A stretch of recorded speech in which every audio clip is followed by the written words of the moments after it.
those who were in a position to know, led by Ninas, were telling them that it is the Constitution of Nigeria that is the problem. But there are some others whose whole thoughts are fixated in government house. They say, no, it's leadership. Characters like Professor Tommy, characters like Peter Obi, that they say constitution is not the problem, that it is leadership. Now we have gone to election mandated by that constitution, and we have seen the outcome.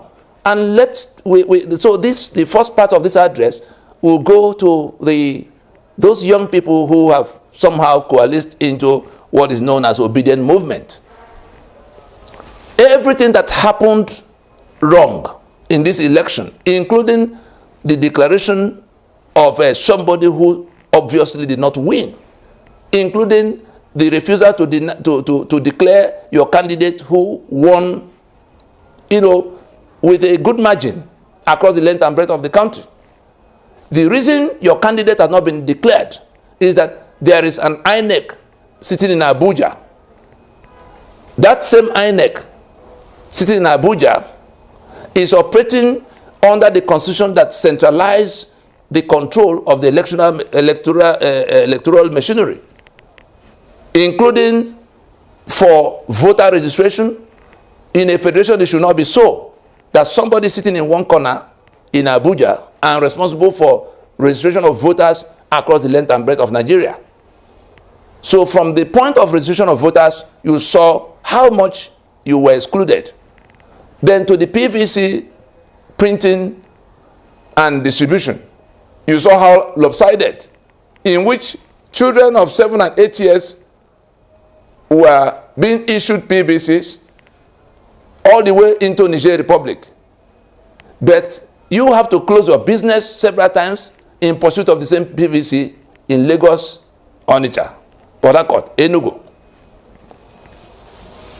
And so, if 50 million of you were supposed to collect PVC, the one issuing the PVC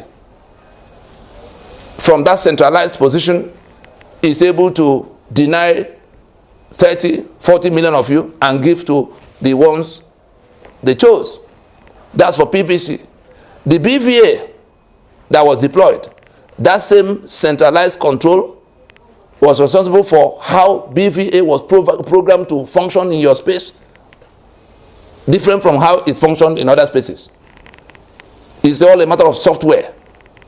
Let nobody think there's anything wrong with the technology behind BVA or the technology of PVC.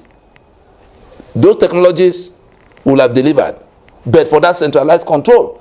So let nobody deceive you into thinking that something went wrong with technology. No, it is the centralized control imposed by the constitution we are talking about that made it possible for people to sit in one corner of Abuja and make these things happen across the communities and the streets throughout the country. That's for BVA. Logistics. On the day of election, materials arrived in all the places they wanted the materials to arrive, 7:30 in the morning, 8 o'clock. But there are places where materials arrived 3 p.m., 1 p.m., in the midst of all kinds of running around. And so, while those who were going to vote for their own choice of candidates had every facility to begin in time with all their PVCs and BVA working, you are struggling. These are all happening because of the centralized control of electoral machinery under your constitution that put election as one of the 68 items on the exclusive list. Security, countrywide, is managed by the same people, such that in the places where they expect votes to go in a certain direction, they compromise the security. We saw when Tinubu's henchman, MC Olomo, was threatening people that if they voted, they would be carried out dead from the place. And we saw policemen that were with him supervising the brigandage. It is because of the centralized control of security that we saw most of what we saw that day. Again, centralized constitution, exclusive list.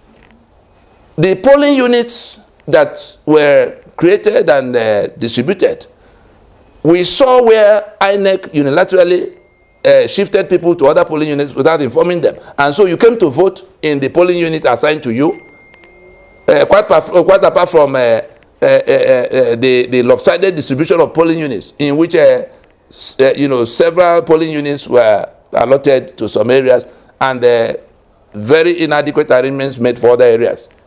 Is because of that same sitting in one location and controlling what happens in your locality.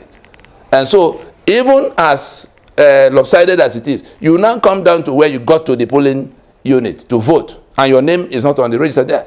And you have to go to the internet to find out where you've been sent to. And then there's no transport for the day. By the time you get yourself to locating where your name occurs to be able to vote, the day is gone.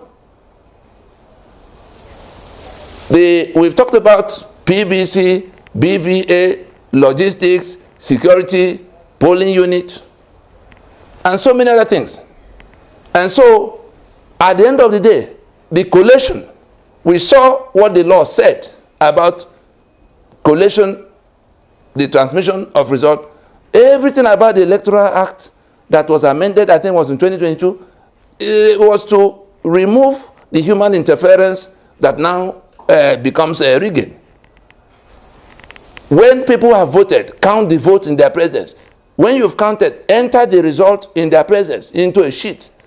Use the BVA to capture what you've entered while they are still there. So in their presence, you capture, like you can do with your camera, and they all did with their cameras. You capture and dispatch to server that then goes to IREV, where the public can be viewing real time what is happening from across 176,856 or so polling units across the country. That meant if the law was followed by INEC, they would have, those results would have come even the same day. As voting was finishing, the result was coming to be seen. There will be no human interference from what transpired at the point of voting, where the party agents were present. That's what the law required. What did INEC do? After the first 7,000 or so that came in, they saw the pattern of results, they yanked off the server from receiving, what was coming from the field.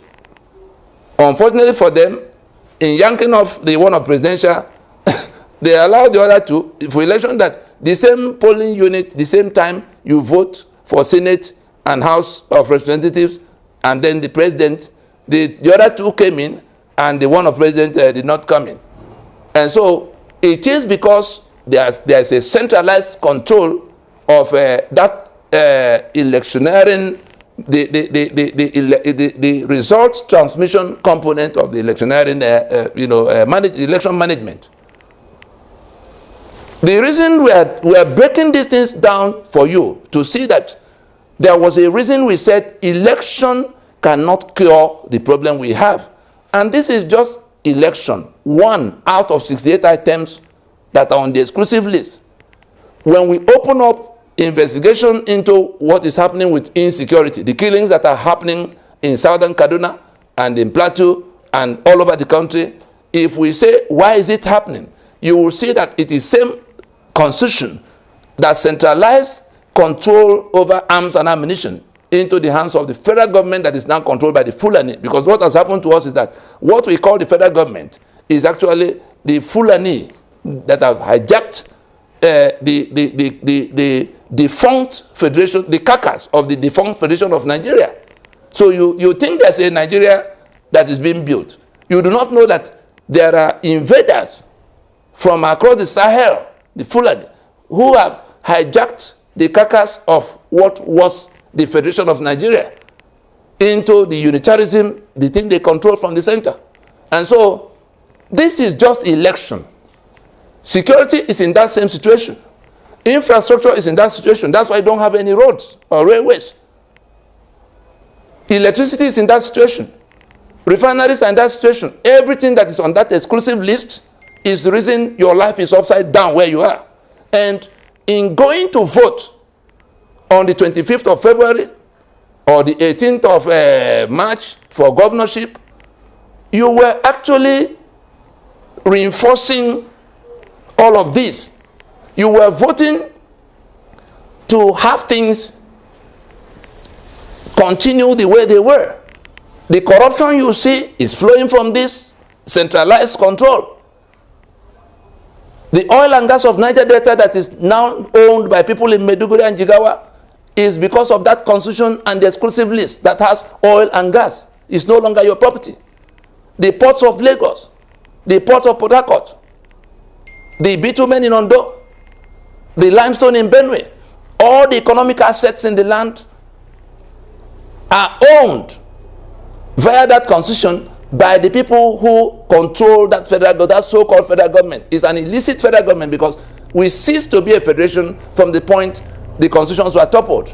And so what has happened now, which you are all witnesses to, is that the controllers of that Nigeria, that one Nigeria, that caliphate-owned Nigeria, that unitary Nigeria, defined by this constitution, have managed to railroad you to come in to reinforce your own damnation, your own enslavement, your own bondage, your own killing, your own impoverishment. That's what you did in going to election under that constitution. And we shouted from the rooftops all through the time it was building up. We told the men of God in the land who were mobilizing for PVC, where is that PVC now in the outcome you have seen? You have validated the journey to renewing the life of that constitution. You can see the outcome. You've heard what the whole world said about the candidate that have been declared winner. But beyond that, apart from the drug and the illicit things that candidate, is known to have done, his second in command, his vice presidential candidate, who is at the center of what became Boko Haram, under that constitution still, if anything happens to that candidate today, it is the head of Boko Haram that will be sworn in as president. That is what you have voted for. That is what you have gone to validate. That is what you ignored the counsel to stop. That is a journey to death you have embarked upon. Now you want to cry. You went into a crooked process mandated by a crooked constitution. And you are crying about the crooked outcome. Not yet too late. The handover is supposed to be happening at the close of May. We are still in March. Ninas is calling out right now.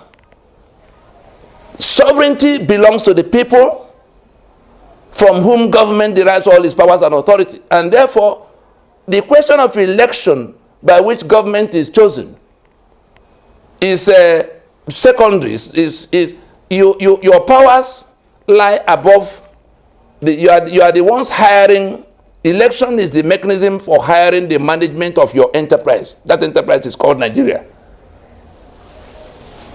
You have embarked on a wrong journey of hiring another management at a time your enterprise has been hijacked by criminals who imposed this constitution.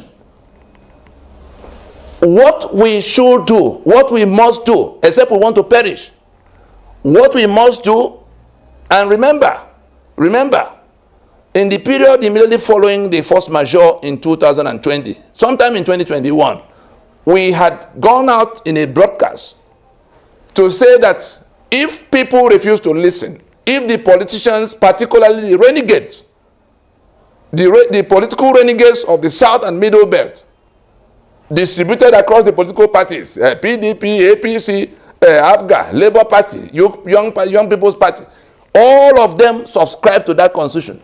But we told them that if we cannot listen to ourselves and stop the journey and go into transition to rework the damaged constitutional basis of Nigeria, that we will be waiting at the bridge to 2023. The fate of Nigeria will be decided on the bridge to 2023. If you want to find out what we said there, go to YouTube and research, fate of Nigeria will be decided on the bridge to 2023. We are on that bridge right now. And you remember the domino 1, domino 2, in the enforcement mechanism for that constitutional force majeure.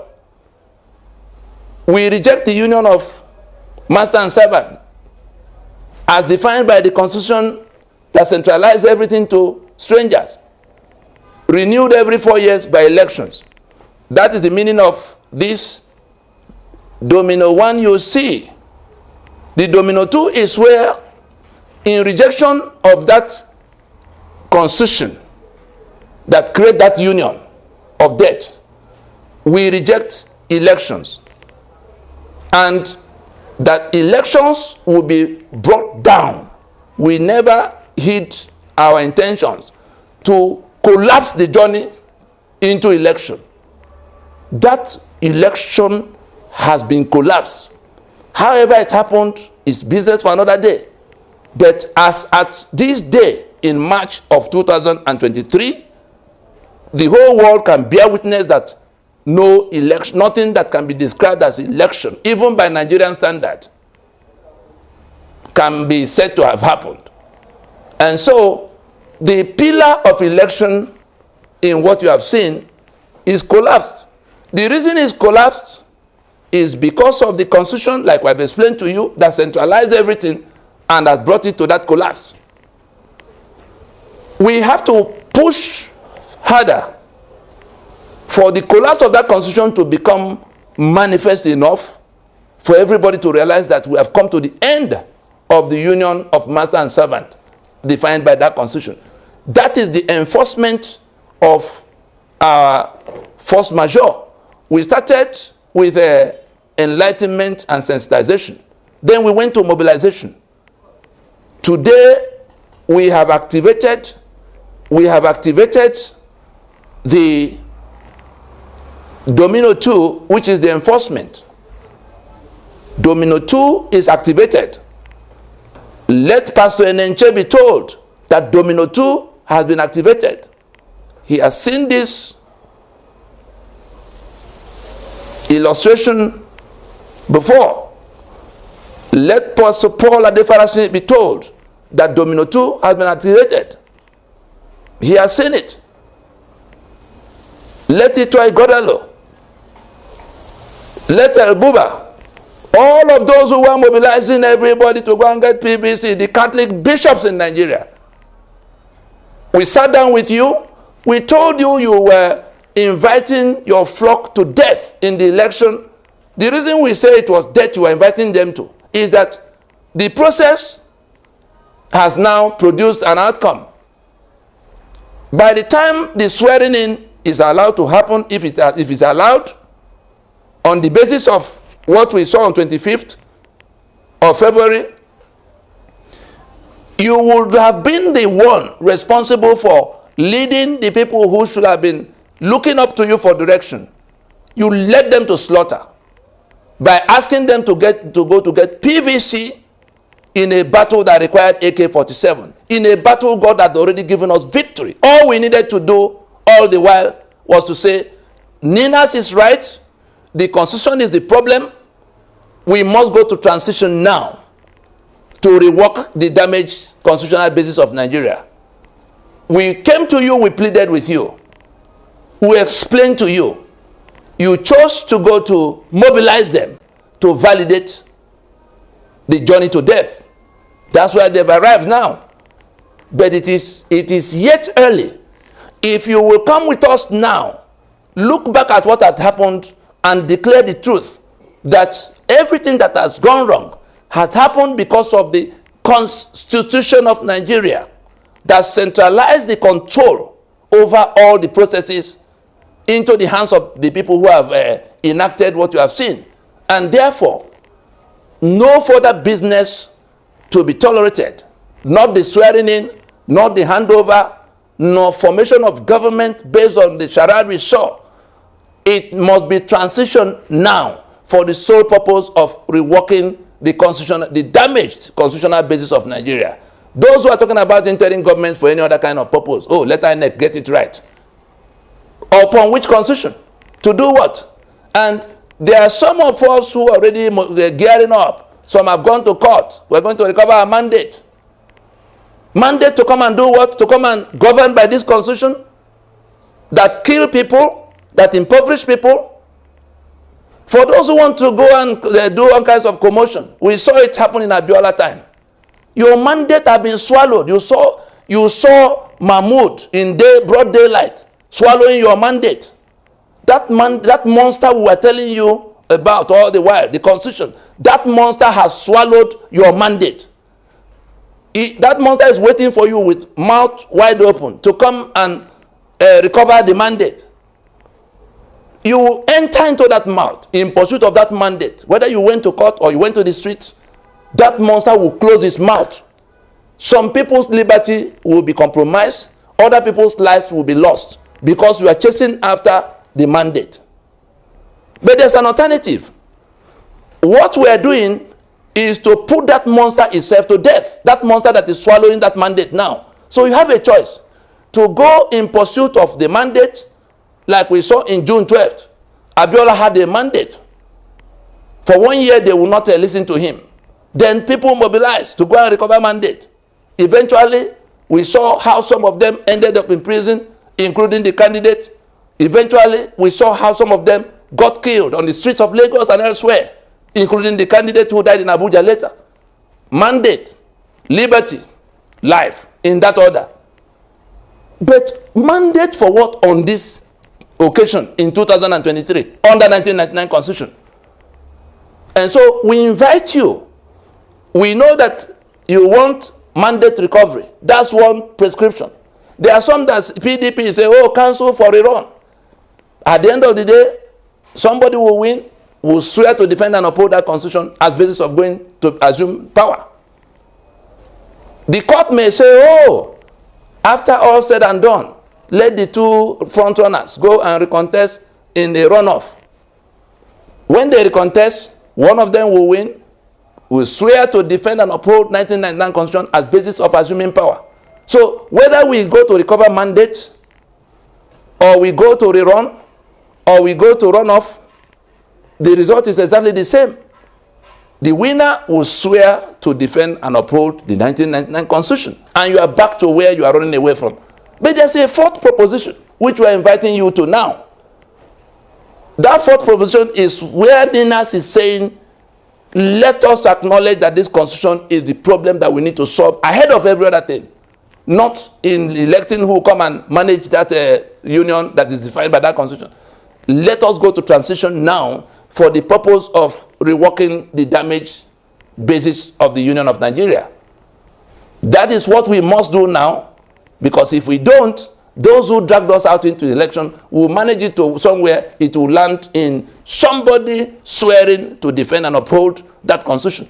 And if they set up an interim government for any other purpose, the type we are hearing that they are trying to do, let it be sounded clear, loud, to the whole world, that no interim government will be tolerated except for the purpose of reworking, express purpose. That is, it has to be announced upfront, according to the 5-point proposition in the Constitutional Force Majeure Proclamation of 16th December 2020.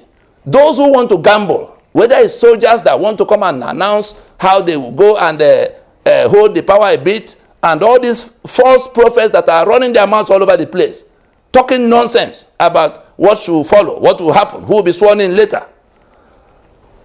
The union has collapsed. The election by which the constitution, they wanted to save the constitution that we have defeated. We have defeated that constitution. It is now delegitimized countrywide. Everybody acknowledges that that constitution is not basis, can no longer remain basis of union, and therefore had to be done away with wholesale, not business for National Assembly or anybody from executive branch. It is the owners and custodians of the sovereignty that will have to rework their relationships if they want to continue in any union.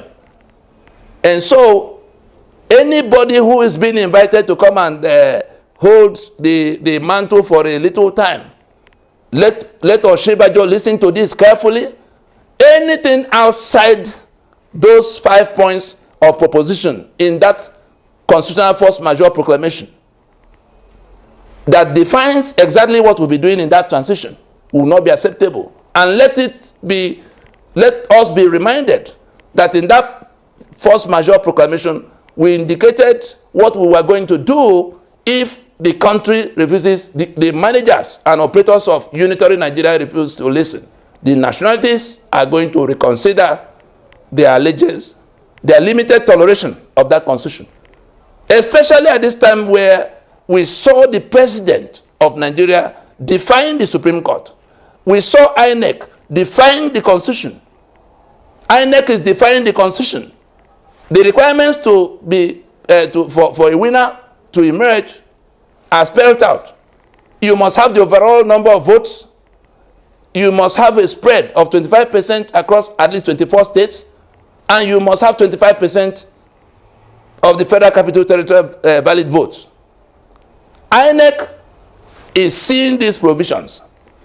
INEC went ahead to declare a winner that has not satisfied the constitutional requirement. And that means defying the constitution. And the president is sitting there watching them.